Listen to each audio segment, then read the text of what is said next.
باللہ من الشیطان الرجیم بسم اللہ الرحمن الرحیم۔ ہم ذکر کر رہے تھے امام مہدی علیہ السلام کی سیرت۔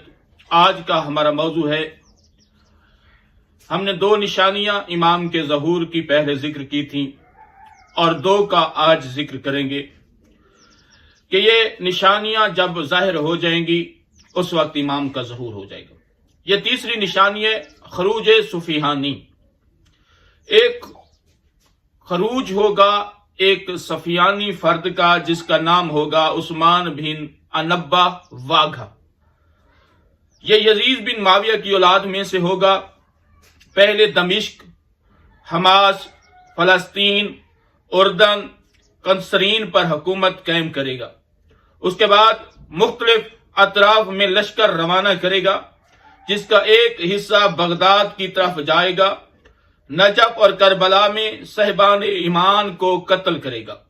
دوسرا حصہ مدینہ کی طرف، وہاں قتل عام کرے گا، پھر مکہ کا رخ کرے گا لیکن مکہ تک رسائی حاصل نہ کر سکے گا۔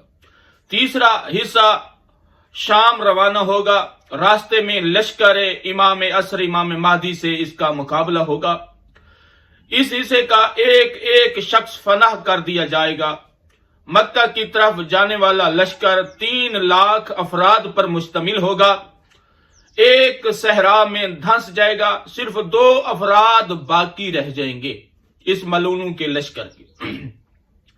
ایک مکہ کی طرف جا کر امام عصر امام مہدی کی فتح کی بشارت دے گا اور دوسرا شام کی طرف جا کر سفیانی کے لشکر کی ہلاکت کی خبر دے گا۔ یہ سفیانی خود کوفہ کا رخ کرے گا، پھر حضرت کا لشکر اس کے تعاقب میں اس کے پیچھے جائے گا، یہ فرار کر جائے گا یہاں تک کہ بیت المقدس میں امام عصر امام مہدی کے لشکر کے ہاتھوں یہ ملعون واصل جہنم ہو جائے گا۔ یہ پہلی نشانی۔ دوسری نشانی ہے قتل نفس زکیہ۔ اس سے کیا مراد ہے؟ عزیزان گرامی، اولاد رسول اکرم میں سے ایک محترم پاکیزہ نفس انسان کو خانہ کعبہ کے پاس درمیان میں قتل کر دیا جائے گا۔ اس کے بعد حضرت کا ظہور ہوگا۔